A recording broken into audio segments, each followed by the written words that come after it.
namerava vlada odpraviti. Vlada je pred kratkim potrdila zakon o debirokratizaciji. V prvi sklop boja proti birokraciji sodijo enostavni ukrepi in rešitve, ki ne zahtevajo sistemskih sprememb zakonodaje. V drugi sklop pa sodijo prenehanja veljavnosti zakonov in na njih temelječih podzakonskih predpisov, ki se sploh ne uporabljajo več. Katere od rešitev bodo zmanjšale birokratske ovire za podjetja? Naš gost je magister Ivan Simič, predsednik Strateškega sveta za debirokratizacijo in član SBC-ja iz podjetja Simič in partnerji. SBC webinar bo moderiral Goran Novkovič, izvršni direktor SBC-ja. Veseli smo, da se je na tokratni webinar prijavilo več kot 45 slušateljev, trenutno je z nami več kot 20, običajno se potem še pridružijo drugi. Tako da vaše vprašanja že med predavanjem lahko zastavite, kot običajno v pogovoru, v chatu, na koncu webinarja pa lahko zastavite vprašanja tudi tako, da dvignete roko v aplikaciji z gumbom Raise your hand. Ko bom predal besedo, prosim vklopite zvok, po potrebi tudi video in zastavite svoje vprašanje. Na vsa vprašanja bomo odgovarjali med predavanjem in tudi po njem. SBC webinar bomo snemali, tako da boste danes tekom dneva prijeli posnetek webinarja, prezentacijo in tudi kontakt našega današnjega gosta za morebitna kasnejša vprašanja. Za začetek pa vas vabim k kratkemu vprašanju. Pripravili smo vam eno kratko vprašanje, zato prosim vse udeležence, da vzamete v roke svoj pametni telefon, mobilno napravo in v iskalniku tipkate 3x2.menti.com. Preverjeni spis lahko vidite tudi na prezentaciji zgoraj. In potem odgovorite na vprašanje, katera birokratska ovira vam je najbolj ostala v spominu. Ampak vas prosim, da se pri tem osredotočite z opisom samo na 2 besedi. Svoje odgovore morate na koncu tudi potrditi. Koda, ki jo tudi vidite, je 86632077. Če se zmotite ali prehitro potrdite, lahko odgovorite tudi ponovno. Na prezentaciji pa se nam bodo počasi začeli prikazovati vaši tudi odgovori. Trenutek še počakali.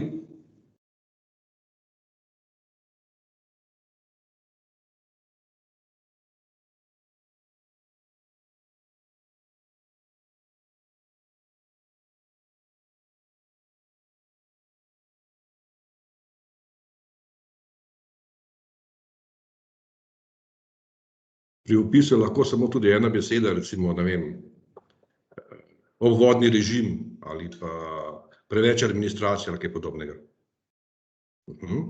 Evo, prvi opisi prihajajo. Mogoče še kdo? Ta prvi je v redu zaradi tega, ker prihaja naš gost tudi z davčnega področja.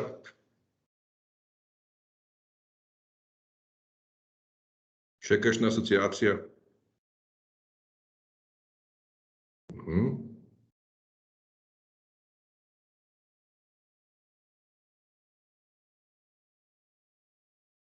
Počakamo še pol minute, da vidimo še kakšno.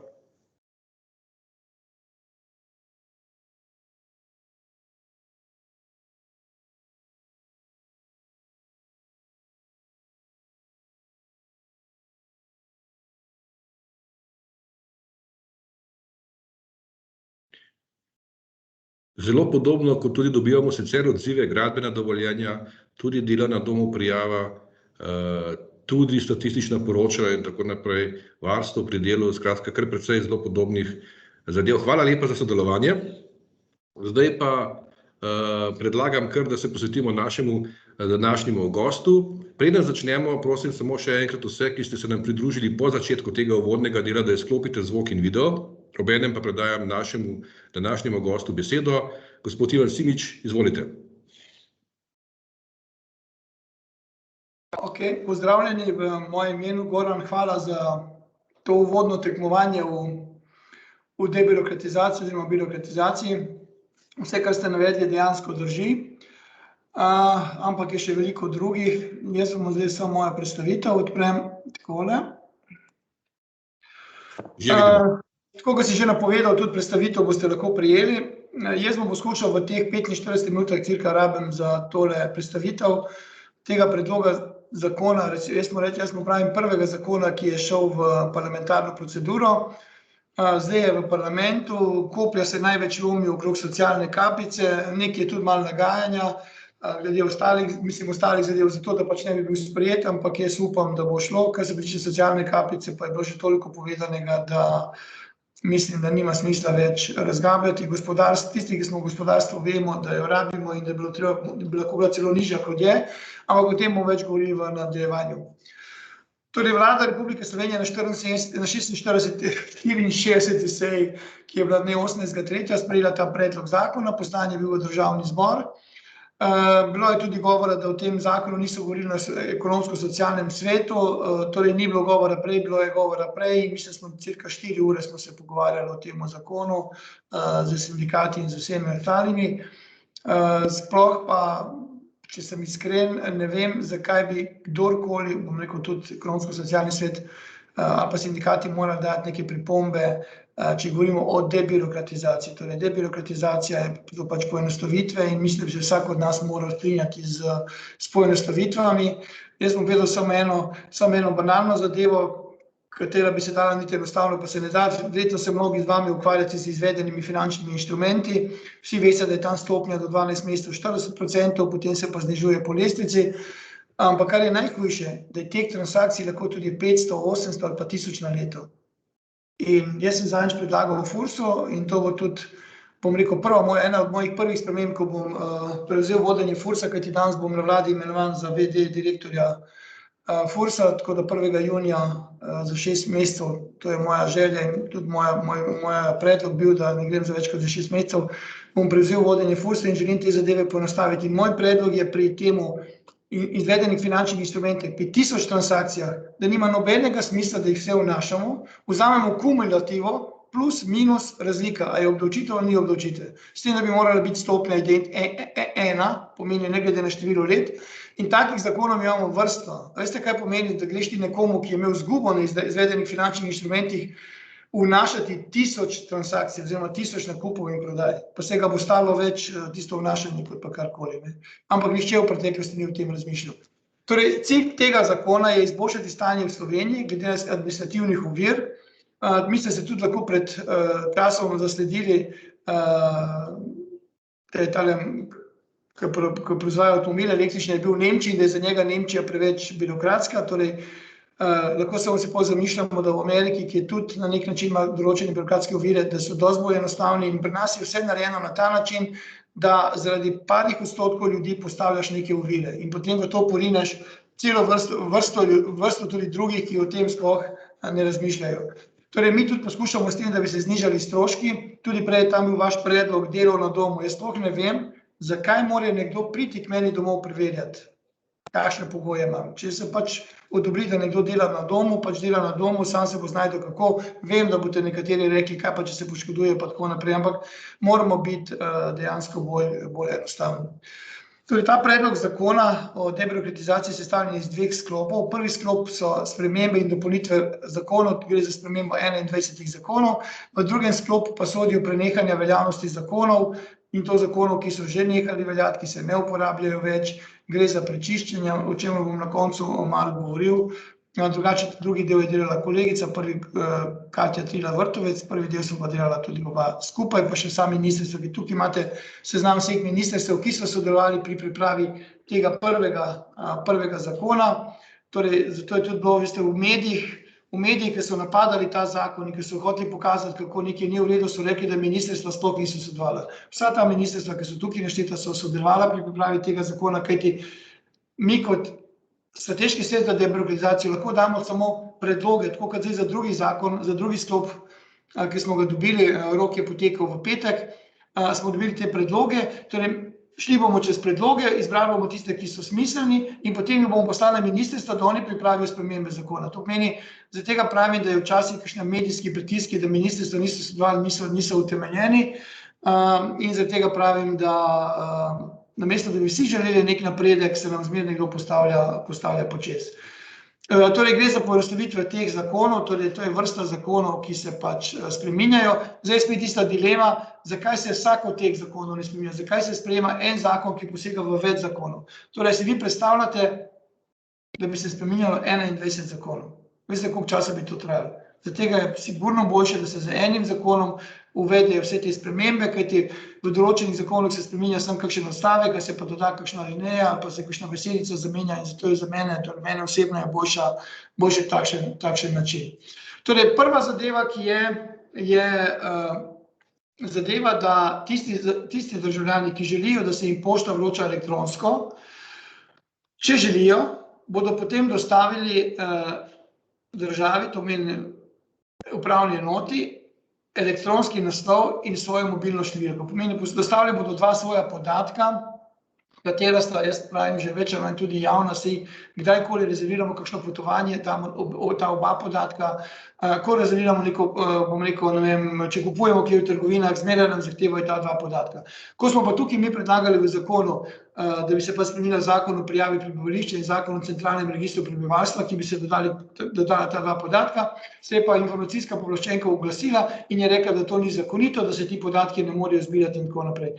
Za mene osebno je nejasno, kako lahko meni prepričuje nekdo, če jaz želim dati podatek. In zaradi tega smo neštetokrat rekli, da gre za lahko, da je prostovoljno, ampak še zmeraj se je v medijih prikazovalo, da je to obvezno.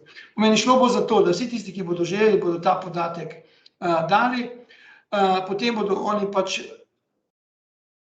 torej, ko bo država nam hotela poslati neko pošiljko, nam bo poslala obvestilo na elektronsko pošto, da imamo pošiljko, torej dobili bomo tudi potem na mobilno telefonsko številko bomo dobili, na mobilni telefon bomo dobili geslo za odpreti tisto pošiljko in jo bomo odprli, bomo pač pošiljko prevzeli.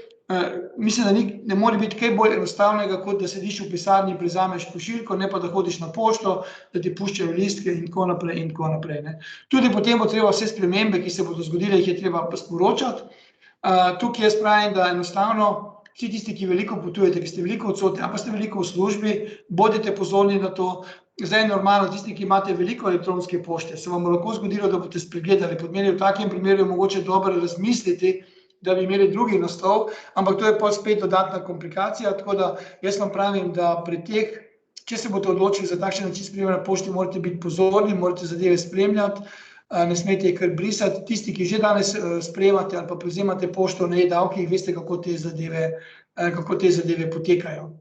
Normalno, ko bo pošiljka, ko bom jaz prejel obvestilo, da mi je odložena, oziroma da imam pošiljko na svojem e-mailu, jo moram prevzeti v 15 dneh. Kolikor jo v 15 dneh ne prevzamem, torej z geslom z mobilnega telefona, če jo ne prevzamem v 15 dneh, se šteje za fikcijo vročitve, pomeni, da se šteje, da mi je bila 15. dan vročena in to takrat naprej mi teče rok za pritožbo.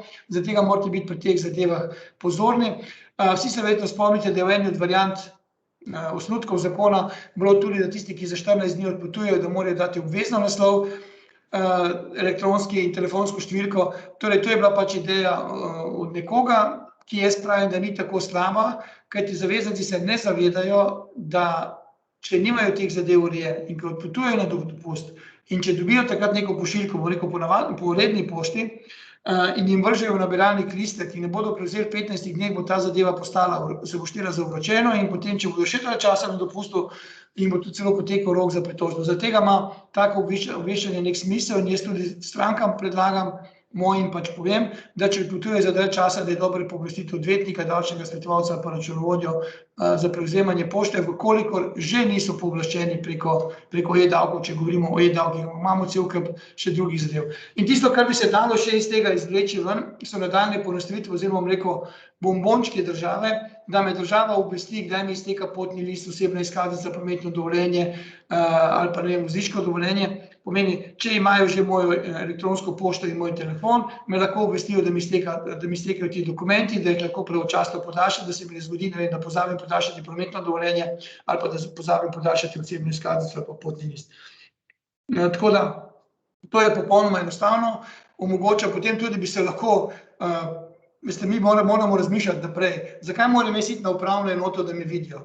Se lahko preko Zooma k svojemu obrazu dam potni list, pogleda fotografijo, vidi, da sem ista oseba, to nekatere tuje banke že delajo, torej ne greš več v banko, ampak se preko, bom rekel, interneta se priključi, se pokažeš, opravi tudi s tabo razgovor, pomeni, to je bila velika prednost tudi, bom rekel, te epidemije, ki se je pojavilo COVID-a, da smo pa začeli poslovati več elektronsko In jaz pravim, da vse te zadeve morajo iti v tej smeri. Jaz bi lahko celo podaljšal vozniško dovoljenje, lahko bi podaljšal prometno dovoljenje. Če še razmišljam naprej, zakaj pa sploh moram prometno dovoljenje nositi s sabo?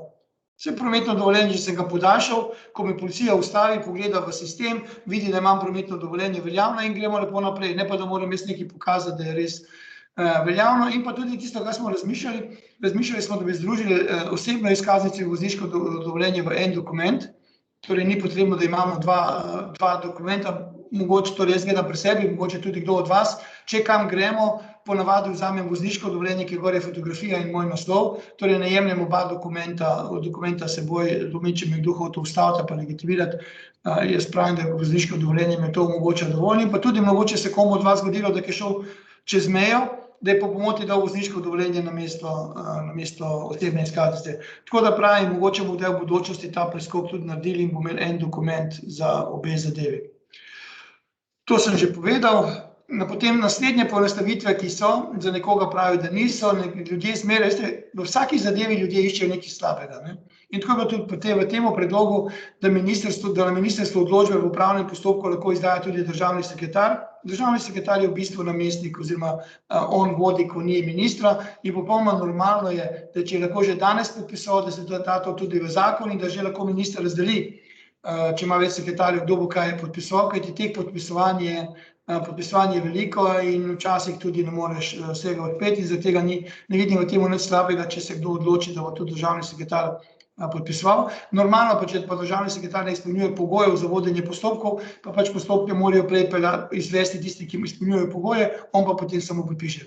Torej, ukinja se uporaba žiga v državni upravi, s tem zakonom pomeni, žiga v državni upravi ne bo več potrebno uporabljati, iz enostavnega razloga, naj se vsi dokumenti izdajo elektronsko, v digitalni obliki, gor v desnem kotu ali kjerkoli bo digitalni podpis in zadeva zaključena. Ve se, kdo je izdal dokument in tako naprej in tako naprej.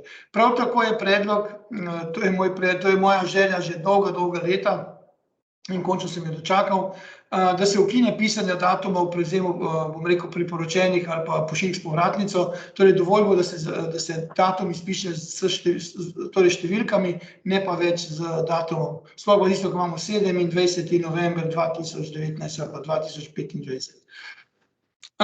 Dokumenti, ko smo rekli, že se bodo vročali v fizični elektronski obliki, to je zdaj določba zakona o splošnem upravnem postopku, ki je povezana z prejšnjo predstavitvijo, ker smo govorili o elektronskem vročanju dokumentov za tiste, ki bodo želeli.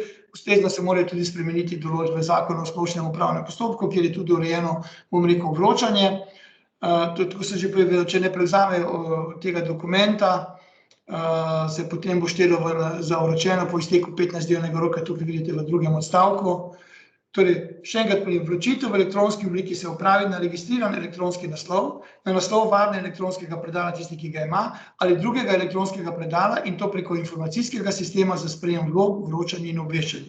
Če se opravlja elektronsko, informacijski sistem pošlje na mobilni telefon sporočilo, da je v informacijskem sistemu dokument, ki ga mora naslovnik prevzeti. In sestavni del sporočila na mobilni telefon je tudi enolična identifikacijska številka za prevzem, o čemer sem vam prej govoril. Torej, vse je lepo urejeno, samo navaditi se moramo in jaz velikokrat vlečem paralelo z uvedbo informativnih izračunov dohodnine, katerega smo takrat uvedli z zakonom, ki je začel veljati 1.1.2007 in prvo leto je bilo tisto, ki smo pač poslali informativne izračune dohodnine, je bilo leta 2008. Takrat je bilo veliko nasprotovanja, da se to ne da, sploh pa, ko sem takrat predlagal, da se ti informativni izračuni dohodnine, oziroma če rečemo temu dohodninske odločbe v nekem prenesenem pomenu, pošiljajo z navadno pošto. Torej, in pa tudi odločbe za nadomestilo stavbnega zemljišča. Naenkrat je postalo z eno majhno spremembo nepotrebnih 2 milijona podpisov, ker toliko pošiljk je bilo, 2 milijona opisovanj datuma, vse si dobil lepo v navadno pošto in takrat je bilo veliko nasprotovanja, veliko nasprotnikov, celo so odpirali tiste pošiljke, da bodo sosedje gledali not, ampak danes se s tem ne ukvarja nihče več. Torej, to imamo zdaj že 13 let, pošiljke normalno prihajajo, torej nobenih težav, pa da bi bile večje težave, kot so bili z AAR oziroma priporočenimi pošiljkami s povratnico, jih ni, mislim, da celo manj, ker dobiš vse v nabiralnik in veste, takrat se jaz prav spomnim, ko so rekli, ja, kako bo pa zavezanec vedel, kdaj smo poslali, če je fikcija vročitve 15 dni, oziroma takrat je bila 20 dni. Se neko enostavno, v levi zgornji kod bomo napisali poslano takrat in takrat. Torej, zadeve so enostavne, samo moraš imeti nekoga, ki te spremlja, nekoga, ki ti to razume. Jaz sem imel takrat srečo, da sem imel pač ministra dr. Andreja Bajuka, ki je te zadeve razumel in jih je tudi podpiral. Torej, tukaj sem rekel, ko prevzame 15 dni, tukaj ne bo nič takega posebnega. Pri zakonu o javnih uslužbencih, torej o pravici in obveznosti javnega uslužbenca se odloči s pisnim sklepom, ki mora biti obrazložen in vročen javnemu uslužbencu. To je 24. člen zakona o javnih uslužbencih. Zgoraj navedeni sklep, na primer o dolžini dopusta, to je sklep o dolžini dopusta, se lahko, preskočimo to vmestek, se lahko pošlje tudi po elektronski poti v elektronski predal. Torej, vsi javni uslužbenci imajo svojo elektronsko pošto. Ne vem, zakaj bi bilo njim potrebno sklepe pošiljati ali po navadni, mislim, po pošti, da podpišejo, da so ali jim nosijo, da prevzamejo. Enostavno pošlje se v njihov elektronski predal, vsi imajo elektronske predale državne, nihče ne more vstopiti v moj elektronski predal in se to lahko prevzame. Tudi tukaj je bilo kar nekaj nasprotovanja, da se to ne more pošiljati, zaradi tega je pač nastal ta, bom rekel, nek hibrid, da se sklepi za dopust ne bi vročali v elektronski naslov, razen sklepov o premestitvi in sklepov o odpovedi pogodbe o zaposlitvi, ki se ne bodo vročali na ta način, ampak se bodo spet vročali v po redni poti. In zdaj, če gledam, sklep o odpovedi pogodbe o zaposlitvi, ga skoraj lahko enačim za davčno odločbo, ki jo bom pa lahko prejel po elektronski poti, ampak tiste, ki jih že danes na e-davkih prejemamo po elektronski poti, vemo, da že na telefonu odpremo odločbo, jo lahko shranimo, jo pošljemo kamorkoli in tako naprej. Zdaj še nekaj, pri teh državnih uslužbencih imamo takole. Vročitev velja za upravljeno 15 dan od dneva odpreme, pomeni, ko so mu poslali, ko je dobil na elektronsko pošto. Če uslužbenec pa ni v službi, torej tukaj se je pojavilo vprašanje, kaj pa če uslužbenec ni v službi, daljših bolniških nedopusti in tako naprej, smo določili pač, da vročitev velja za upravljeno 15 dan od dneva, ko se vrne v službo. Pomeni, po 3 mesecih je prišel z bolniške domov, mislim v službo, se je registriral v službi, da je prišel, aktiviral je pač tudi svojo pošto, kakorkoli, in od takrat naprej se šteje, da je bila pošta vročena in v 15 dneh jo pač mora prevzeti. Isto vprašanje je bilo recimo takrat za informativne izračune dohodnine, ki smo jih uvedli iz preporočenega pošiljanja v navadno pošiljanje. Pa je bilo takrat vprašanje, kaj pa, če bo kdo rekel, da ni prejel. In jaz sem takrat rekel, ni nobenega problema, še enkrat bomo poslali s priporočeno pošto s povratnico. Torej, ne vem, veste, bolj bo pa odgovor, ja, ampak s tem bo pa imel možnost, da se bo lahko spet pritožil. A je tako bistveno, da nekomu onemogoči, da se pritoži? Pa tudi, če mu 5-krat vročal. Ko bo dejansko prejel, takrat bo prejel, se ne more večno izmikati. Ampak pri nas velja neka fikcija, da samo ljudi loviš na nekih napakah, da ga ujameš na nekem izteku datuma in da ga lahko potem priviješ. Potem je tudi uvedeno, da je javni uslužbenec odškodninsko odgovoren za škodo, ki jo protipravno povzroči delodajalcu pri delu ali v zvezi z delom, do zdaj je bilo naklepoma, po novem je tudi dodana iz hude malomarnosti. Potem v 100. členu zakona o javnem naročanju se črta 3. odstavek, na podlagi katerega je bilo potrebno izvesti projektni natečaj strani naročnikov, ki so organi Republike Slovenije, samoupravne lokalne skupnosti in druge osebe javnega prava, kadar se izvaja javno naročilo storitev projektiranja objektov v javni rabi, torej gre za vse za javno rabo. In to se je pač tisti, ki se s tem ukvarjajo, za njih se je to izkazalo preveč togo, našli so tudi primerjavo v Evropski uniji. Torej, zaradi te določbe, ki jo je pripravilo, ne vem, eno od ministrstev, sem jaz tudi bil deležen enega, bom rekel, takega negativnega članka ali pa komentarja tudi v časopisu Delo, ker veste, kdo se je najbolj pritoževal na to določbo? Arhitekti. Torej, arhitekti mene so 2-krat klicali, da to ni v redu, potem je še novinarka klicala za to temo, da to ni v redu, da to more biti, ampak veste, če bomo mi za vsako zadevo želeli imeti nekaj, da bomo rekli, da bomo želimo zaščititi, ne vem kaj. Glejte, mi že dosti ščitimo, bom rekel, če rečemo ptiče, ki imamo samo 2 vetrne elektrarne, v Avstriji jih imajo pa na stotine, pa na tisoče, še Hrvati imajo dosti več kot mi. Torej, mi se lahko odločimo, da pač ne bomo ničesar uvajali, ampak potem moramo pričakovati, da tudi tukaj ne bo nihče želel delati, tukaj bo potem lahko samo užival in gledal pač lepo zeleno okolje, ampak žal gospodarstvo gre naprej in si moramo iskati tudi nove vire energije. V zakonu o upravnem postopku se ukinja overjanje natisnjenih izvodov odločb, ki so podpisani z elektronskim podpisom. Torej, zdaj velja, da če neka odločba podpisana z elektronskim podpisom, se še mora overiti. Torej, to ni več potreben, elektronski podpis zgoraj velja in zadeva zaključena. Tudi sam sem začel zdaj vse moje dopise, ki jih delam, enostavno podpisovati z digitalnim podpisom in zadeva zaključena in tako moramo začeti vsi razmišljati. V zakonu o sodnih izvedencih, cenilcih in sodnih tolmačih se ukinja letna izjava izvedenca sodnih, torej vseh teh, o ažurnosti njihovih podatkov, torej oni se zdaj morajo vsako leto sporočiti, da so njihovi podatki ažurni, enostavno to se ukinja in se pač samo morajo poročati samo takrat, ko pride do neke spremembe. Torej ni treba vsako leto konec leta poročati, ja, moji podatki so pa še zmeraj isti, kot so bili do sedaj.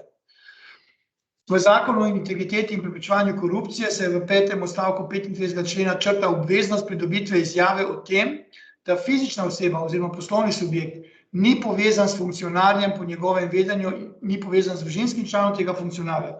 Predlagano je olajšanje sklepanja pogodb, in sicer tako, da izjavo ponudnika da se pridobi le v postopku podeljevanja koncesije, ne pa pozneje pri sklepanju vsake od teh pogodb.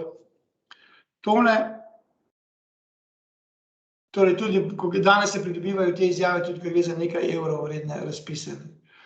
V zakonu o davčnem postopku, to je bil predlog, da bi se pa zadeva uredila pri agrarnih skupnostih, potem je to zaradi nasprotovanja nekaterih na Ministrstvu za finance zdaj umaknjeno in urejajo v posebnem, torej v tem zakonu o agrarnih skupnosti urejajo to zadevo. Jaz upam, da jo bodo uredili tako, kajti, kot bomo videli v nadaljevanju, agrarna skupnost je lahko stranka v vseh postopkih, razen v davčnem postopku. Sploh ne vem, zakaj je ta omejitev, kajti pomembno je, da je davek pobran, ni pomembno, kdo ga plača.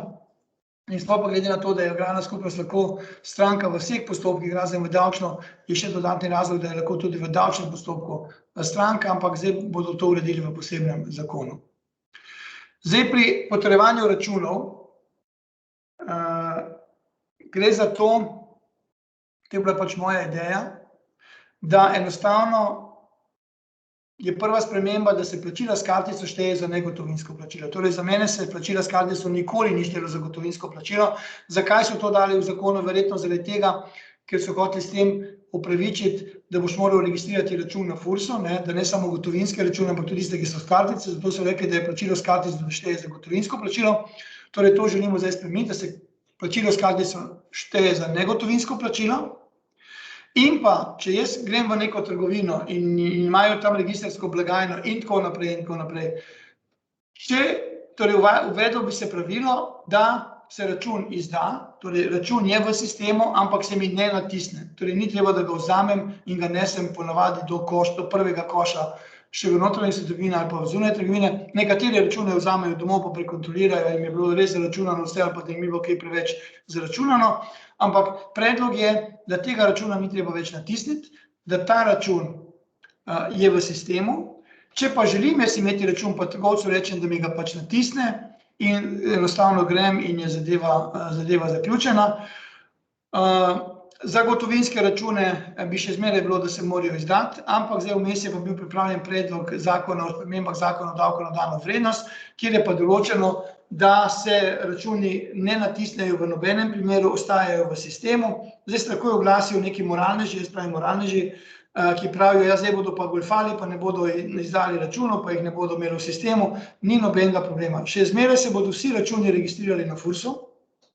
FURS danes mobilne enote FURS-a imajo mobilne telefone, na katerih tekoče spremljajo, kateri lokal izdaja račun in katerega ne izdaja. In če boš videl pri nekomu, da ne izda račun, boš ga takoj lahko obiskal. Po drugi strani pa se končno lastniki morajo biti pozorni, da mu ne bo nekdo ne izdajal račune. Kajti, če ima nekdo zaposlene, bom rekel, v gostinstvu, natakarje ali pa v trgovini trgovce in mu nekdo krade, se bo to že moral tudi sam paziti.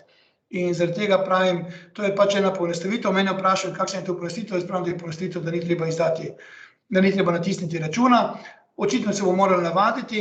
Tisti, ki pa želijo še zmeraj izdajati račune, pa ni nobene omejitve, da še zmeraj izdajo vse račune. Če nekdo želi tiskati račune, naj tiska. In to je tisto, kar ljudje ne razumejo. Ljudje mislijo, da če je nekaj spremenjeno, da se potem nekaj drugega ne sme delati. Za to spremembo se računi lahko vsi natiskajo še naprej, ker se tudi vsi grejo na FURS, ali pa se pač ne izdajo računi tistim, ki pač se ne izdajo, izdajo se samo tistim, ki jih želijo, naprimer rabijo za garancije ali pa česarkoli. Socialna kapica se predlaga na 6 tisoč evrov. To je bil že moj predlog leta 2011. Gospodarstvo predlaga nekje na 4.500, 4.600. Zakaj sem predlagal? Ker jaz pravim, da je to moj predlog, ne želim, da kogarkoli drugega obtožujejo ali pa napadajo. Zaradi tega, ker je to toliko visoka številka, da tukaj ni kaj posebnega velikega izpada. Izpada je tistih 70 milijonov, ko bomo rekel čez palc. Nekateri govorijo o 200, ampak veste kaj, ti lahko govoriš karkoli hočeš. 200 milijonov nikakor ne more biti, 200 milijonov je lahko, če bi bila, bom rekel, na nekem nižjem znesku. Poleg tega so se potem nasprotniki uvedbe socialne kapice začeli govoriti, da ne bo denarja za pokojnine, da ne bo tisto, da ne vem kaj.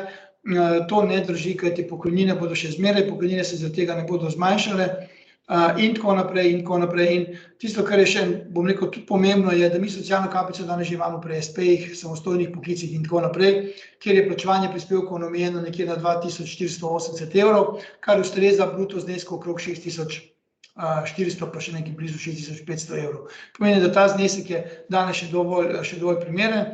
Če pa ta znesek socialne kapice primerjamo z Avstrijo, Avstrija ima socialno kapico na 5550, pa ima skoraj dvakrat večji BDP, kar meni, da bi mi lahko imeli nekje na 3000 pa 2800, če bi se hoteli primerjati z Avstrijo. In pravim, da je pomembno, da mi socialno kapico uvedemo, potem pa vidimo v budućnosti, kaj se bo dogajalo. A bodo finance, bom rekel, lahko sprejele, da se mogoče kapica še zniža, ali pa bo pač moralo ostati na teh 6000. Ti zneski so, bom rekel, razlike so dokaj velike. Tudi danes sem videl na enem spletnem portalu, so pač tudi meni so pošiljali vprašanje in zdaj dokazuje, da jaz sem pač rekel, da socialno kapico vidim predvsem pri tistih, ki so dobro plačani, to je tukaj predvsem veliko mladih IT strokovnjakov in potem je ta spletni portal šel preverjati na statistiko, koliko mladih ljudi je zapustilo Slovenijo in koliko visoko plačo so imeli in tako naprej. Veste, to je neka statistika, tisti, ki se ukvarjamo s tem, vemo, kako ljudje delajo, da eni se tudi ostanejo, še zmeraj živijo v Sloveniji, pa služijo kje drugje in tako naprej in tako naprej. Kombinacije celko, vemo, koliko ljudi se pripravlja, da bo šlo iz Slovenije, zaradi tega, ker ne bodo tako visoko plačevali. Vemo, da je pred kratkim sta dve podjetji zapustili Slovenijo z velikim številom zaposlenih, tisti iz Slovenj Gradca so šli v Srbijo in če vam zdaj povem samo primerjava za Srbijo, če ima menedžer 30 000 evrov bruto plače v Sloveniji in 30 000 evrov bruto plače v Srbiji, v Sloveniji na 30 000 evrov bruto plače dobi 12 900 neto. V Srbiji pa od iste bruto plače dobi 26 200. Razlika po tamalem je 13 200 evrov. Krat 12 pa pridemo skoraj na 150 000 razlike v enem letu. Pa normalno, da bo menedžer raje imel svoje ljudi zaposlene v Srbiji, kjer je še nižja bruto plača in nižji, bom rekel, masa za plače, nižja obremenitev ni, kar se tiče prispevkov, je pa nižja, kar se tiče dohodnine, ampak ti z minimalnimi plačami tako imajo pri nas 16% ali pa še manj, v Srbiji je pa 10%. Zato tega mi tukaj moramo nekaj narediti, moramo gledati v bodočnost, ne nazaj, ampak žal imamo veliko ljudi, ki pač temu nasprotujejo, ne vejo pa, zakaj temu nasprotujejo. Torej, oni enostavno samo nasprotujejo, ker pravijo, da bo s tem izpad in kar je meni najhujše, da se dostikrat najbolj oglašajo tisti, ki plačajo manj dohodnine in manj davkov. Pri zakonu zaposlovanja na delo na črno je pač ena majhna sprememba, da se kot prekršek in delo na črno ne bo več štelo, če podjetje nima vpisane šifre dejavnosti v temeljnih aktih, v primeru samozaposlene osebe pa v registru. Pomeni, če bi nekdo prišel v kontrolo, pa smo mi naredili neko dejavnost, nek posel, pa nismo to imeli vpisane šifre dejavnosti, da zaradi tega ne bomo kaznovani, kar se lahko zgodi, sploh če ti ne veš, kaj boš delal v bodočnosti, pa pač registriraš določen obseg dejavnosti, ali pa je včasih zelo težko najti ustrezno dejavnost, ki jo delaš. Pomeni, tukaj gre za neko, bom rekel, majhno spremembo, ki lahko marsikomu pomaga, da ni zaradi banalne napake kaznovan par tisoč evrov, ampak tukaj so se sindikati razburjali, da to ni prav, da te ljudi je treba kaznovati. Torej, oni bi vse kaznovali. Torej, če nekdo ima registriranih 100 dejavnosti, pa opravi posel iz 101, ker je pač nimel registrirane, bi ga oni takoj kaznovali. Veste, in to je tisto, kar nekdo razmišlja samo o kaznovanju. Če bi pa on bil kaznovan, bi bila pa celo razburjanje. Glede ohranjanja narave, tukaj je ena poenostavitev, ki so jo predlagali, ne vem, iz katerega ministrstva, da se lahko z aktom o ustanovitvi izvajanja neposrednega nadzora na zavarovanih območjih, ki je ustanovila lokalna skupnost, pooblasti tudi redarstvo te lokalne skupnosti ali pa če je povezanih več občin skupaj. To je zakon o agrarni skupnosti, kateri sem vam govoril, pomeni agrarna skupnost je lahko stranka v sodnih, upravnih in drugih postopkih, razen v davčnih.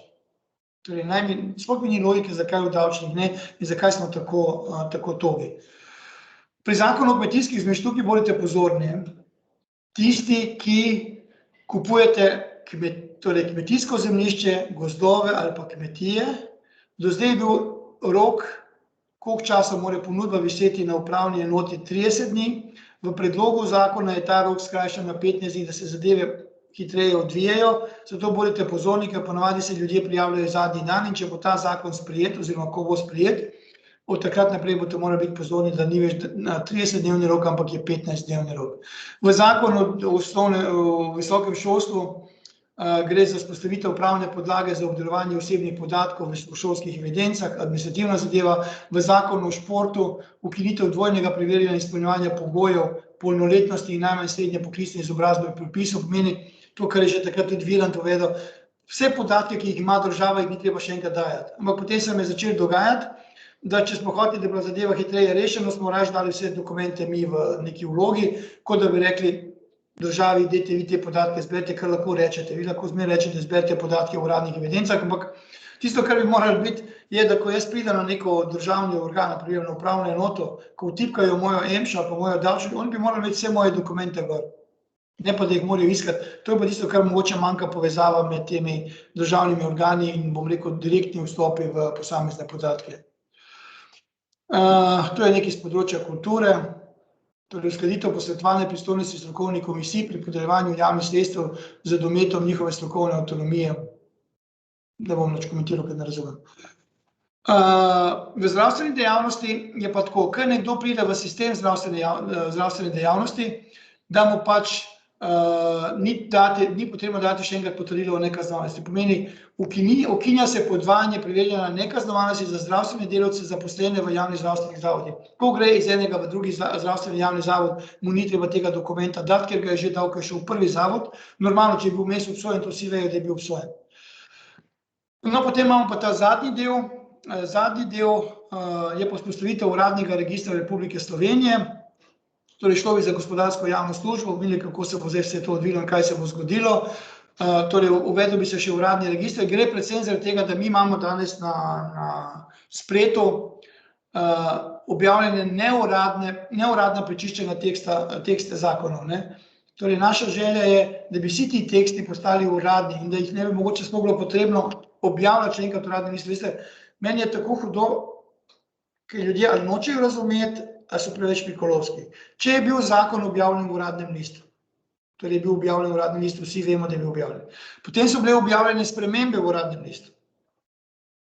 To pomeni, imel sem Lego kocke, dodal sem še 4 kocke in ni vidim nobene potrebe, da bi moral, bom rekel, ta izdelek z dodatnimi 4 kockami še enkrat objaviti v uradne liste, da bom ne rekel, da je to uradno. Torej, za mene, sem pravnik, ampak gledam zadeve enostavno, če je bil objavljen glavni zakon v uradnem listu in če je bila objavljena sprememba v uradnem listu, potem nekdo, ki sestavi to zadevo skupaj, pomeni črta spremembe in uvede nove spremembe, je to lahko popolnoma normalno sešteje kot neki uradni dokument, sploh če to naredi uradnik. Ampak oni pa pravijo, ne, tisti, ki je te dve zadeve sestavil skupaj, je to neuradno prečiščeno besedilo, če hočemo, da bi to neuradno prečiščeno besedilo, ki je sestavljeno iz 2 uradnih objav, da bo veljalo za uradno, ga moramo še enkrat objaviti v uradnem listu. Veste, kaj je to? In jaz upam, da bo tukaj prevladal razum, ker zaenkrat, bom rekel, določeni pravniki, sploh v državni upravi, razmišljajo, da to mora biti vse objavljeno, drugače ne velja, ampak če ti ne verjameš svojim objavam, pa jaz pravim Lego koc, zato ker je to za mene sestavljanje, potem res ne vem, kaj bi še rekel. In potem so tukaj še te zakoni, uradni registri, tukaj boste videli, samo vam pokažem, recimo 6500 zakonov, če pogledamo samo rdeče, torej 2771 je neveljavnih. Zakoni, ki ne veljajo več. Torej, zdaj si vi predstavljate, kako to zgleda. Imamo potem neveljavne, ki se uporabljajo, pa neveljavne, ki se uporabljajo. Torej, sploh ne bom zahajal v to, kako se lahko to v vseh teh letih zgodilo. Imamo primere, da podzakonski akti veljajo, ne velja pa zakon, ki temelji na teh podzakonskih aktih. Za moje mnenje je, da nek zakon neha veljati. Vsi podzakonski akti morajo pasti in treba je sprejeti nov zakon z novimi podzakonskimi akti, tudi če so identični teksti ali pa popravljeni. Ne pa da, in to se v vseh teh letih se tega napravilo veliko, imamo kar nekaj še jugoslovanskih zakonov, kateri bi lahko sprejeli v novem tekstu in bi pač bili to novi slovenski zakoni, torej gre samo za administrativne zadeve, ampak na ta način bi se zadeve pač na nek način počistile. Tako, jaz sem tako hitro govoril, da vam tudi nisem dal besede, da mi skočite not. Goran, izvoli. Ivan, najlepša hvala za vse te informacije, res so izčrpne, res tudi videli smo predvsej informacij, kakšni absurdi so se dogajali, pa se še dogajajo. Mislim, da je prav, da najprej še enkrat povabiva naše goste, če imajo kakršnokoli vprašanje. Evo, eno vprašanje že imamo. Ali pa komentar. Gospod Vito Gričer, mogoče ta poenostavitev, ne vem točno na katero misli, ampak mogoče bo kasneje videla, ta poenostavitev ni neposredno povezana z gospodarstvom, pa vendar, njegova tema je. A se razmišlja o spremembi načina darovanja organov pri umrlem? Sedaj se lahko organi umrlega darujejo le ob njegovi predhodni privolitvi oziroma registraciji darovalca, Hrvaška pa ima na primer urejeno obratno, če se pred smrtjo izrecno ne opredeliš proti darovanju organov, v primeru smrti si avtomatsko darovalec, kar bi pohitrilo postopke, skrajšalo liste čakajočih na organe. Torej on želi, da zdaj imamo to, da moraš reči, da podariš organe, tako, da če nič ne rečem, tako. Ja, veš kaj, moram ves čas razmišljati o smrti, veš. Ja. Če pa mislim, da bom še dolgo živel, pa o tem ne razmišljam. Ja. Glej, sigurno je, zdaj, če rečemo z humanega vidika, nekdo, ki čaka organ in tako naprej, to pravilno rešitev, ampak jaz mislim, da bi to bilo, kaj pa vem. Ne vem. Po mojem mnenju je z vidika nekaj javnega mnenja lahko tudi malo... Tukaj imaš javno mnenje, tukaj imaš potem lahko psihološka vprašanja, filozofska vprašanja in tako naprej, torej predlog je smiselen, s tem bi se sigurno povečalo število darovalcev, ampak to je pa rekel tako kompleksno vprašanje, da se jaz tudi ne bi ga upal odpirati. Ja. Jaz sem nekaj vprašanj, pa če čakava, če bo kakšno vprašanje, mogoče malo lahko spregovoriva. Omenil si, da ste naleteli na številne neveljavne predpise, ki pa so se uporabljali. A imaš kakšen tak primer? Ne vem na pamet, ampak jaz sem bil že takrat tako šokiran, da sem rekel, da to ne more verjeti, ampak enostavno je bilo. Ljudje se navadijo. Uradniki, ne? To je Katarina je delala. Ok. Omenil si vprašanje oziroma rešitev, ki je zelo dobra prejemanja pošte po e-pošti pa na mobilno številko telefonov. Ali ste se pri tem mogoče zgledovali po kakšni tuji državi? Kakšnem zgledu? Ne, jaz mislim, da ni nihče govoril, da bi se po tuji državi zgledovali, pač prišlo je ta ideja, jaz sem pač bil takoj za, ne vem, je kdo predlagal, ali smo sami, torej mislim, da je bilo iz MJU-ja, ali je Boštjan Koritnik ali kdorkoli. Torej zadeva je, rešitev je dobra, enostavna. Mi gremo v čas digitalizacije, imamo še to, kar nisem prej povedal, imamo tudi težave s pismonošami, ker jih primanjkuje. Se vidimo, da jih je kar nekaj iz drugih republik, mislim, bivše republike Jugoslavije. Tako da to je popolnoma normalno, da moramo iti naprej in razmišljati o tem. Ampak veš, ljudje nasprotujejo samo, da nasprotujejo. Ne vem, kaj ne rečem. Jasno.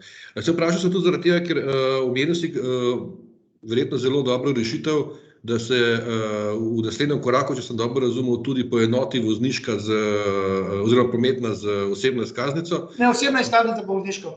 Osebna pa je vozniška, seveda, ker je osebna. Ali ste razmišljali tudi o estonskem sistemu samo ene ID številke, namesto davčne, EMŠO in tako naprej? Veš, kako je, tudi to je bilo razmišljanje, o tem je bilo. Saj tako veš, da EMŠO številka se vedno bolj umika zaradi ker je pač številka, iz katere se vidi, tudi če gledamo sodni register, v sodnem registru je vse izpisano, torej ni izpisano cela, v sodnem registru ni izpisano, v zemljiški knjigi je pa izpisana pač, mislim, na prvih 2, 4, 7 številk. Zaradi tega pravim, da enostavno, čakaj samo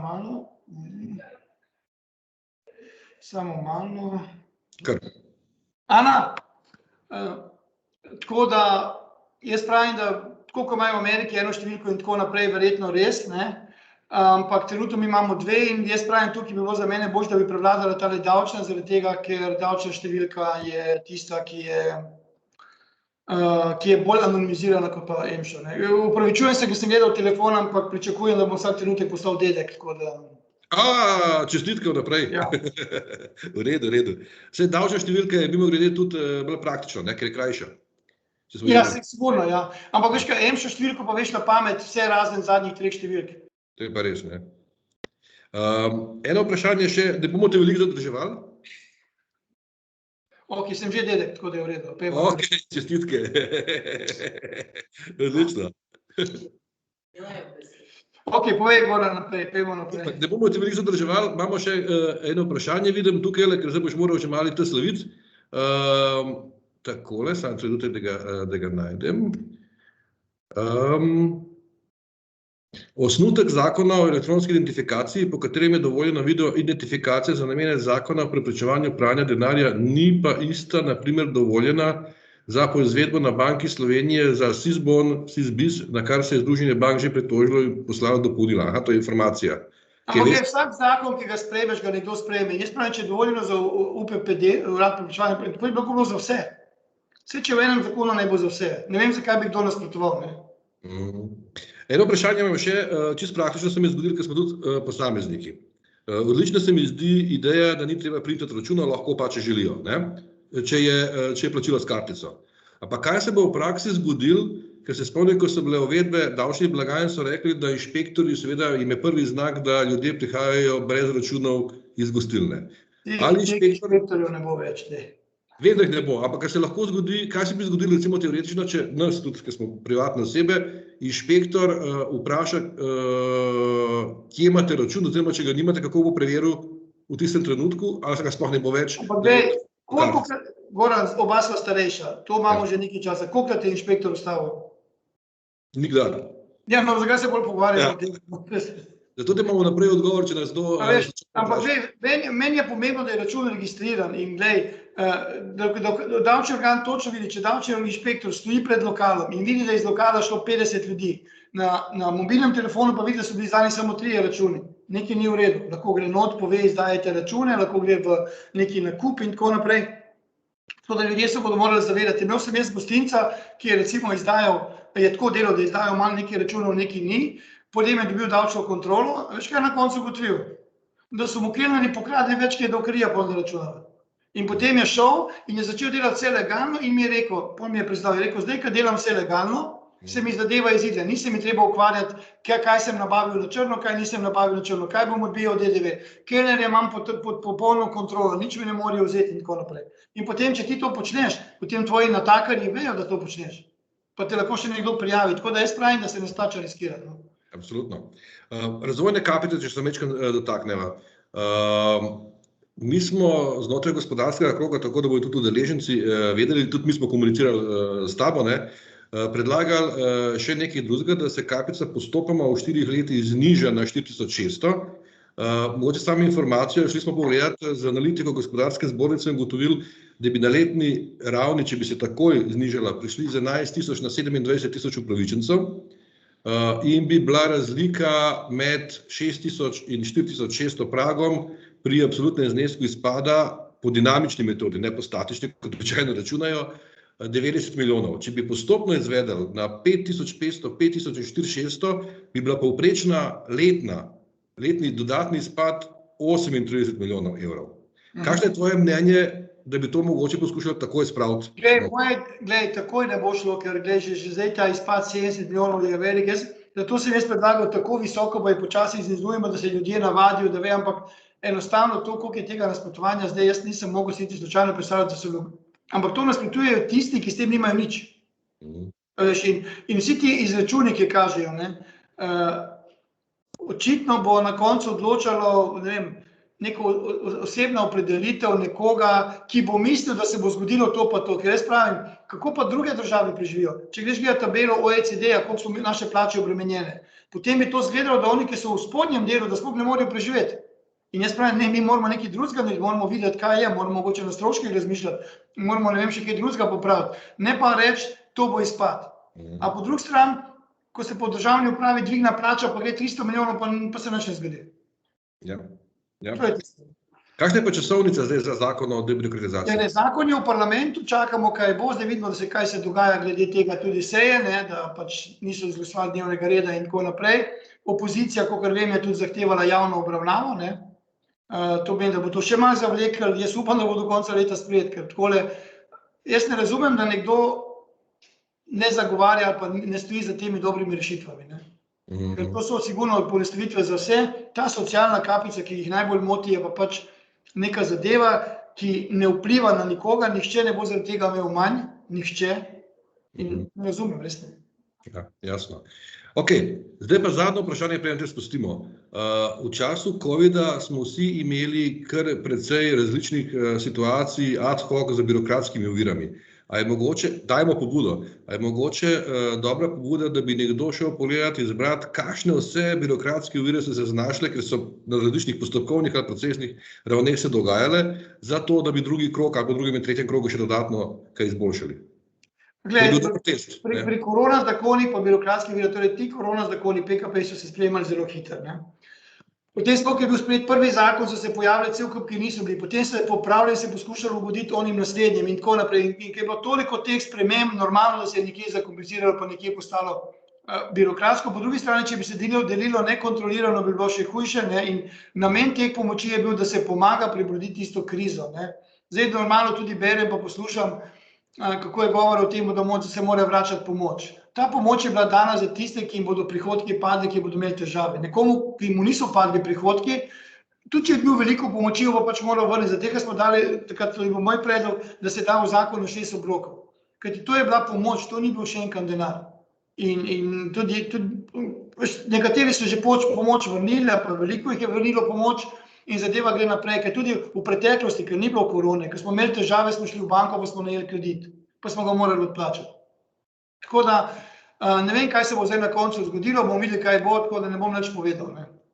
Mislim, ker če smem sam tukaj, mislim, da tukaj je šla rešitev pri zadnjem predlogu v pravo smer, da se kot kriterij uporabi tudi ne samo prodaja, na premolanski prodaja, pa tudi prodaja na sredstva in na zaposlene, ampak mogoče, ker se leži tukaj, zakaj pa ni tudi za PKP2 to predvideno? Zakaj pri prvem svežnju se to ni zgodilo? Torej, ker največ očitno, da bi videl zdaj od članov, ne? Ker je v zakonu bila zapisana sorazmernost, to je bil moj predlog, da se vpiše sorazmernost, ker nekateri so povečali obseg poslovanja tik pred korono, pomeni, da so imeli večje število zaposlenih, več lokalov in tako naprej. Govorimo o sorazmernosti, mislim, ne? Sorazmernost, ne? Zgodba je o tem, da imamo mi informacijo, pregledali smo in drži, ne? Zdaj, ko so se razširili kriteriji, ne samo 10% padca prodaje, ampak 10% padca prodaje na zaposlenega ali na sredstva, ta dva druga kriterija ne veljata za PKP2. Ne, to pa ne vem, zakaj ne velja, ker ni bilo nikjer govora, da veljata, veljati bi morali za vse. Zakon tako piše. V ukrepi tako piše, tako da predlagam, da pogledate, pa to popravite. Dejansko bilo je govora o vseh zakonih bi morali veljati, nikjer ne sme biti samo za ene zadnje. Ker nekdo je lahko, pravim, tako, kot smo takrat ugotavljali, marca, januarja, februarja je odprl, ne vem, 2 hotela ali pa ne vem, 2 trgovini in normalno, ko se je vse odprlo, normalno, da je on imel večje prihodke v 2020 kot v 2019, ker je imel 2 trgovini več. In zato se ta sorazmernost mora preučevati ali preko števila zaposlenih ali preko povečanja. In tukaj ne smemo tudi biti pikolovski. Ne, to je v redu, samo za PKP2 pa treba po moje še urediti. Ker zdaj se pripravlja PKP9, kakor vem, in bi lahko tam kaj povedal. Zdaj mi to pošlje po mailu. Bomo. V redu, evo, z moje strani vse to, ali imamo še kakšno vprašanje? Evo, Matjaž Petan, naš pravnik, se je oglasil. Matjaž, Živjo, se slišimo? Ja. Ravno na tale pravilnik o sorazmernosti, točno to, kaj je Goran govoril, ta pravilnik o sorazmernosti govori samo, da tisti, ki so prejeli pomoč po PKP 3, 4, 5, takrat velja to pravilo, za PKP 2 pa za PKP 8 pa pravilo o sorazmernosti ne velja in to je pa zapisano v tem pravilniku o sorazmernosti. To ne bi smel biti. Ampak je tako napisano. Ja, ne, pa bo treba pa pravilnik dopolniti. To ne sme biti, ker enostavno ne vidim razloga, zakaj bi tako bilo. Mi tudi ne. Jaz predlagam, da Matjaž pošlje tudi tebi tole, pa da rešimo, ne? Bom poslal ta pravilnik vam v pregled, oziroma da boste videli. Ok, zmenjeno. Super, v redu. Zdaj pa jaz predlagam, glede na to, da danes slaviš, da te pustimo, še enkrat čestitke, gospod Ivan Simič, dedek danes, ne? Hvala za vse odgovore, vabim pa tudi vse ostale, da seveda takoj, če bodo imeli kakšno vprašanje, še posebej gospoda Simiča vprašajo. Prišli smo do konca današnjega 37. SBC webinarja, posnetek in prezentacijo, kot rečeno, vam bomo poslali, tako da ga boste lahko delili oziroma ju boste lahko delili z vašimi sodelavci. Vabimo vas, kot rečeno, tudi k neposrednim vprašanjem predavateljev po webinarju, kontakte tudi danes dobite. Verjamemo, da se kmalu spet vidimo na naslednjih SBC webinarjih. O vseh aktualnih terminih SBC webinarja vas bomo sproti obveščali, posebno pozornost pa na naslednjega, namreč 2.6. začenjamo tudi posebne tematike znotraj SBC webinarjev in sicer skupaj s Slovenian Global Business Networkom, kjer so združeni slovenski podjetniki v diaspori, bomo imeli prvo predavanje na temo poslovnih priložnosti med slovenskimi podjetniki v diaspori in domovini. Gospod Vladimir Doboš, podjetnik slovenskega rodu, ki živi v Belgiji in ki v svojem podjetju zaposluje kar blizu 900 oseb, 900 zaposlenih, bo naš gost. Tako torej odpiramo novo tematiko naših webinarjev, tudi za povezovanje in medsebojno pomoč v tujini, kot rečeno skupaj z slovenskim globalnim poslovnim omrežjem oziroma Slovenian Global Business Network. Toliko za danes. Hvala še enkrat predavatelju, hvala vam za pozornost, ostanite zdravi in srečno.